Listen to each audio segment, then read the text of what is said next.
رستم هو رستم، لا زلنا نسمي آباءنا أسماء أجدادنا رستم. وماذا يعني كلمة رستم؟ طبعا يسأل هيكل شو يعني من رستم؟ أقصى ما يعرف رستم زال، الشخصية الأسطورية الكردية المشهورة رستم زال، لكن ما يعرف إيش معنى كلمة رستم.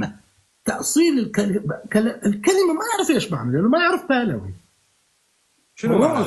رو في اللغة البالوية هي الرو. هذا رو، لازمنا نقول رو. ماذا تقولون بالكرمانجية؟ رو باللغة البالوية رو تهم يعني القوة، البسالة، الشدة. ولا زال نحن نقول تهم. وهناك اسم تمينة في الكرد يسمون تمينة وتمينة.